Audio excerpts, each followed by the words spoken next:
لله نحمده ونستعينه ونستغفره ونؤمن به ونتوكل عليه ونعوذ بالله من شرور أنفسنا ومن سيئات أعمالنا من يهده الله فلا مضل له ومن يضلله فلا هادي له ونشهد أن لا إله إلا الله ونشهد أن محمدا عبده ورسوله أما بعد فإن خير الحديث كتاب الله وخير الهدي هدي محمد صلى الله عليه وسلم وشر الأمور محدثاتها وكل محدثة بدعة وكل بدعة ضلالة وكل ضلالة في النار. أعوذ بالله السميع العليم من الشيطان الرجيم. بسم الله الرحمن الرحيم. يا أيها الذين آمنوا اتقوا الله حق تقاته ولا تموتن إلا وأنتم مسلمون.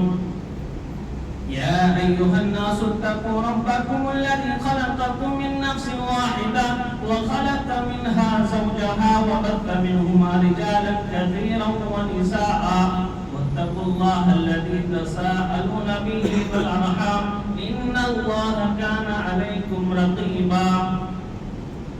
يا أيها الذين آمنوا اتقوا الله وقولوا قولا سديدا يصلح لكم أعمالكم ويغفر لكم ذنوبكم ومن يطع الله ورسوله فقد فاز فوزا عظيما. وقال الله تبارك وتعالى في كلامه المجيد والفرقان الحميد واتخذ الله إبراهيم خليلا. وقال الله تعالى في موضع آخر ما كان إبراهيم يهوديا ولا نصرانيا ولكن كان حنيفا مسلما وما كان من المشركين. حاضرین جمعہ، محترم حضرات اور اسلامی خواتین، اللہ رب العالمین کا لاکھ لاکھ شکر احسان ہے، بے شمار احسانات ہے کہ اللہ رب العالمین نے ہمیں رمضان المبارک کا ایک عظیم اور مبارک مہینہ نصیب فرمایا. اس کے بعد ہمیں امن و سلامتی کے ساتھ، ایمان و اسلام کے ساتھ اللہ رب العالمین نے ہمیں عید الفطر اور عید الاضحیٰ کی شکل میں دو اسلامی اور شرعی عید بھی ہمیں منانے کے اللہ رب العالمین نے توفیق سے نوازا. ہم اس کے لیے اللہ رب العالمین کا جتنا بھی شکر احسان ادا کریں کم ہے. ساتھ ہی ساتھ جناب محمد رسول اللہ آخری نبی جناب محمد رسول اللہ صلی اللہ علیہ وسلم پر بے شمار درود و سلام نازل اللہم صلی وسلم بارک علیہ. حضرات، آج کل جس جمعے کی خطبے کا جو میرا عنوان ہے وہ ایک طرح سے کہا جا سکتا ہے علامہ اقبال کا یہ شعر کہ آج بھی ہو جو براہیم سا ایماں پیدا، آج بھی ہو جو براہیم سا ایماں پیدا، آگ کر سکتی ہے انداز گلستان پیدا. حضرات، جب بھی ہم قربانی کرتے ہیں یا جب بھی ذوالحجہ کا مہینہ شروع ہوتا ہے تو تھوڑی بہت علم رکھنے والے، تھوڑا بہت نالج رکھنے والے، اس کے ذہن و دماغ میں کہیں نہ کہیں یہ بات ضرور آتی ہے کہ ہم جو یہ قربانی کر رہے ہیں اس کی تاریخ کیا ہے، فلسفہ کیا ہے. اس کے ذہن میں یہ بات ضرور آتی ہے کہ ہم جس جانور کے یا جہاں پر ہم چھری چلا رہے ہیں وہ کسی بکرے کا یا بھیڑ کا گلا ہوتا ہے، لیکن حضرت ابراہیم علیہ السلام جنہیں اللہ رب العالمین نے اپنے اکلوتے بیٹے کو ذبح کرنے کا اور قربان کرنے کا اللہ رب العالمین نے حکم دیا، تو وہاں پر حضرت ابراہیم علیہ السلام کی جو چھری چلی تھی تو وہاں پر کسی جانور کا نہیں بلکہ ان کے اپنے اکلوتے لڑکے، اپنے اکلوتے بیٹے کا گلا، اور انہوں نے بڑی بے رحمی کے ساتھ اسے ذبح کرنے کی کوشش کی، لیکن اللہ کا فیصلہ کچھ اور تھا. تو حضرات، جب بھی ہم قربانی کرتے ہیں یا عید الاضحیٰ کا موقع آتا ہے کہیں نہ کہیں ہمارے ذہن و دماغ میں یہ بات ضرور آتی ہے آخر حضرت ابراہیم علیہ السلام کی اس واقعے کو 4000 سال سے بھی زیادہ گزر گئے، لیکن ایسی کیا بات تھی ان باپ اور بیٹے کی جوڑے میں کہ اللہ رب العالمین نے اس کی تاریخ کو امت محمدیہ کے لیے بھی باقی رکھا. اور صرف یہی قربانی نہیں بلکہ حج کے بہت سارے ارکان بھی حضرت ابراہیم، حضرت اسماعیل اور حضرت ہاجرہ علیہ السلام کے جو ہے اسوا اور ان کے نمونے پر عمل کرتے ہوئے جو ہے حاجی حجاج کرام جو ہے اپنے حج کو مکمل کرتے ہیں. حضرات، حضرت ابراہیم علیہ السلام ان خوش قسمت انبیاء میں سے ہیں جن کا ذکر اللہ رب العالمین نے قرآن کریم کے اندر 69 مرتبہ کیا ہے. کتنی مرتبہ؟ 69 ٹائم اللہ رب العالمین نے حضرت ابراہیم علیہ السلام کا تذکرہ قرآن کریم کے اندر کیا ہے. اور صرف یہی نہیں، سورہ قرآن کریم میں 114 سورتوں میں سے ایک سورت کا نام سورۃ الانبیاء ہے جس میں مختلف انبیاء کرام کا تذکرہ ہے. لیکن اس کے باوجود بس یہی پر بس نہیں ہوا بلکہ اللہ رب العالمین نے سورہ ابراہیم کے نام سے، ابراہیم علیہ السلام کے نام سے بھی سورت کو خاص کر دیا. پتہ یہ چلا کہ ظاہر سی بات ان کی زندگی میں، ان کے اسوے میں کوئی کچھ بات تو خاص رہی ہوگی جس کی بنیاد پر اللہ رب العالمین نے اتنا بڑا مقام عطا کیا. اور یہی پر بس نہیں بلکہ اللہ رب العالمین نے آگے فرمایا کہ وَاتَّخَذَ اللَّهُ إِبْرَاهِيمَ خَلِيلًا، کہ اللہ رب العالمین نے حضرت ابراہیم علیہ السلام کو اپنا خلیل بنا لیا، اپنا دوست بنا لیا. اس آیت کی تفسیر کرتے ہوئے حضرت عبداللہ ابن عباس اور دیگر مفسرین کہتے ہیں کہ انسان کی زندگی میں خلیل وہی ہوتا ہے، ایک دوست وہی ہوتا ہے جو اپنے دوست کے لیے مر مٹنے کے لیے تیار ہو، جس کے سامنے اپنی زندگی، انسان اپنی زندگی کی ساری جو ہے معاملات جس کے ساتھ شیئر کر سکے، ایک دوسرے کو بتا سکے، اس کے غم کا، اس کے دکھ کا، مصیبت کا دوست ہوتا ہے.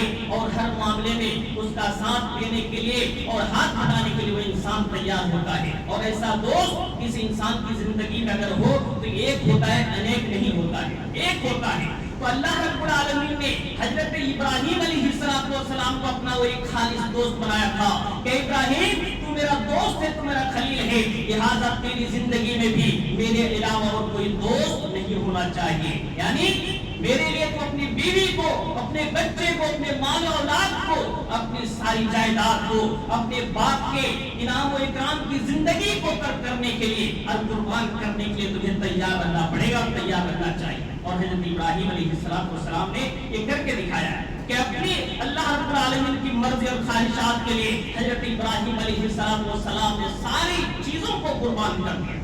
اسی لیے اللہ رب العالمین نے قرآن کریم کے اندر حضرت ابراہیم علیہ السلام کا تذکرہ مختلف طریقے سے کیا ہے. اللہ رب العالمین نے فرمایا ان ابراہیم کان امۃ قانتا للہ حنیفا، کہ حضرت ابراہیم علیہ السلام اللہ رب العالمین کے فرما بردار تھے. حنیفہ، پوری دنیا سے کٹ کر کے الگ ہو کر کے اللہ رب العالمین کے سامنے جھکنے والے بن گئے تھے. وَلَمْ يَكُنْ مِنَ الْمُشْرِكِينَ، اور وہ شرک کرنے والوں میں سے نہ تھے. آگے اللہ رب العالمین نے فرمایا شاکرا لِأَنْعُمِهِ، اللہ رب العالمین کے انعام و اکرام کا شکر ادا کرنے والے. یہ جتباہ اللہ رب العالمین نے انہیں چن لیا تھا، وَهَدَاهُ إِلَىٰ صِرَاطٍ مُسْتَقِيمٍ، اور انہیں سیدھا راستہ اللہ رب العالمین نے دکھا دیا تھا. آگے اللہ رب العالمین نے فرمایا وَآتَيْنَاهُ فِي الدُّنْيَا حَسَنَةً، اللہ رب العالمین نے اس دنیا کی زندگی میں حضرت ابراہیم علیہ السلام کو اچھائیاں عطا کی تھی. وَإِنَّهُ فِي الْآخِرَةِ لَمِنَ الصَّالِحِينَ، اور یقینا حضرت ابراہیم علیہ السلام کا قیامت کے دن، آخرت کے دن اچھے لوگوں میں ان کا شمار ہوگا. اللہ رب العالمین نے حضرت ابراہیم علیہ السلام کی چند صفات کا تذکرہ فرمایا. آگے فرمایا ثُمَّ أَوْحَيْنَا إِلَيْكَ أَنِ اتَّبِعْ مِلَّةَ إِبْرَاهِيمَ حَنِيفًا، اے پیغمبر، اس ابراہیم، اس پیغمبر کی زندگی کو، اس کی ملت کو آپ پیروکار بن جائیے، اور ساتھ ہی ساتھ اپنی امت کو بھی ہدایت کیجیے، انہیں بتائیں کہ وہ جو ہے حضرت ابراہیم علیہ السلام کی ملت کی پیروی کریں.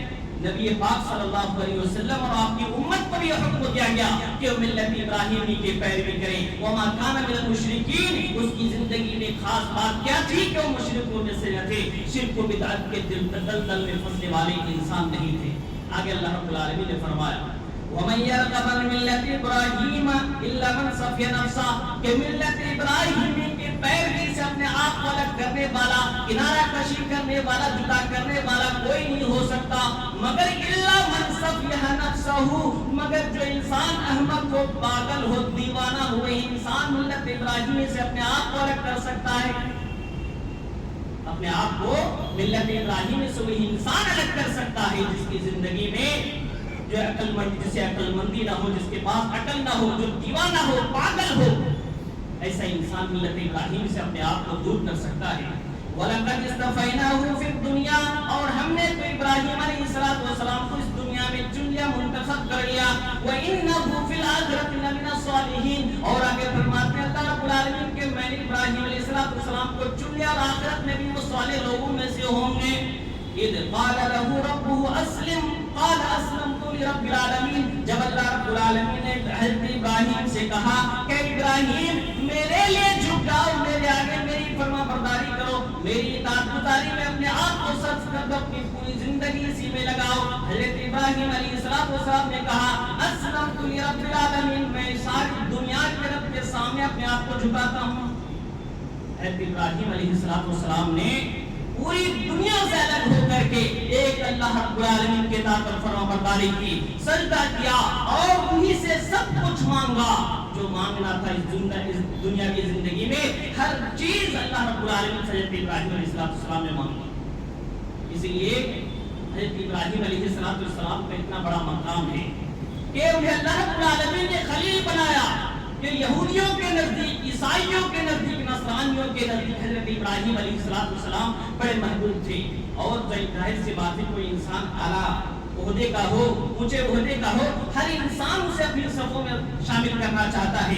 جیسے مثال کے طور پر ایک محدث کا نام آتا ہے، محدث ولی اللہ دہلوی۔ محدث ولی اللہ دہلوی ہندوستان کی تاریخ میں یا ہندوستان میں علم حدیث کو پھیلانے والے اور علم حدیث کی نشر و اشاعت کرنے والے علامہ محدث ولی اللہ دہلوی تھے، جنہیں ہر انسان، ہر مسلک کے لوگ اپنے مسلک میں شامل کرنے کی کوشش کرتے ہیں۔ اہل حدیث کہتا ہے کہ وہ اہل حدیث تھے، حنفی کہتے ہیں وہ حنفی تھے، شافعی کہتے ہیں وہ شافعی تھے، دوسرے مسالک کے لوگ کہتے ہیں کہ وہ ہمارے مسلک کے تھے۔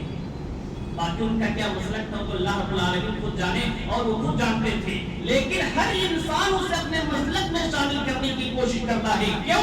وہ علم حدیث کے پائے کے عالم تھے، محدث تھے، مفسر تھے۔ ٹھیک اسی طریقے سے اللہ رب العالمین نے حضرت ابراہیم علیہ السلام کو اتنا بڑا مقام عطا کیا۔ اسی وجہ سے یہودی بھی کہا کرتے تھے کہ ابراہیم جو یہودی ہے، نصرانی کہا کرتے تھے کہ ابراہیم نصرانی ہے، عیسائی کہا کرتے تھے کہ ابراہیم علیہ السلام عیسائی ہے۔ اللہ رب العالمین نے قرآن کریم کے اندر کھلے الفاظ میں اعلان کر دیا، کلام اعلان کر دیا کہ ما کان ابراہیم یہودیاں ولا نصرانیہ۔ اے لوگو، اے یہودیوں، اے عیسائیوں، اے نصرانیوں، اپنے آپ کو دوسرے کے سامنے جھکانے والوں، ابراہیم نہ تو یہودی تھے، نہ نصرانی تھے، نہ مجوسی تھے، نہ عیسائی تھے۔ وما کان من المشرکین، وہ تو مشرکینوں سے بے نہ تھے، اور ولکن کان حنیفا مسلما، وہ سچے اللہ رب العالمین کے سامنے جھکنے والے بندے اور مسلمان تھے۔ کیا فرمایا؟ ولکن کان حنیفا مسلما۔ یہاں پر حنیف حضرت ابراہیم علیہ السلام یا ان کی ملت کا جب بھی تذکرہ ہوتا ہے تو ایک لفظ آپ نے قرآن پڑھنے والوں نے پڑھا ہوگا کہ حنیف کا لفظ بار بار آتا ہے، ملت ابراہیم حنیفا وما کان من المشرکین، اور اسی طریقے سے ولکن کان حنیفا مسلما، حنیف کا لفظ بار بار آتا ہے۔ حنیف کا لفظ اس کی تشریح کرتے ہوئے مفسرین کرام بیان کرتے ہیں کہ پوری دنیا سے، اپنے آباء و اجداد سے، اپنی مال و جائیداد سے، اپنے رشتہ دار سے، اپنی دنیا کی ساری خواہشات سے الگ کر کے ایک اللہ رب العالمین کے سامنے جھکانے والا، ایک اللہ کے آگے سجدہ ہونے والا، ایک اللہ کو اپنا خالق، مالک، رازق، رب العالمین، پروردگار خدا الہ العالمین تسلیم کرنے والا ہی جو ہے اس ملت حنیفی کا پیروکار اور جو ہے اس کا اطاعت گزار بن سکتا ہے۔ تو حضرت ابراہیم علیہ السلام کی زندگی میں یہ ساری چیزیں موجود تھیں۔ حضرات اسی وجہ سے یہودی اور عیسائی اسے اپنے جو ہے قوم میں، اپنے مسلک میں شامل کرنے کی کوشش کرتے تھے، لیکن اللہ رب العالمین کے الفاظ میں فرما دیا کہ وہ نصرانی اور یہودی اور عیسائی نہیں ہیں، بلکہ وہ سچے مسلمان تھے، کہ اللہ کی عبادت کرنے والے مسلمان تھے۔ حضرات حضرت ابراہیم علیہ السلام کی زندگی پوری کی پوری زندگی ابتلا اور آزمائش سے بھری پڑی ہے۔ ہم قرآن اٹھا کر کے دیکھیں،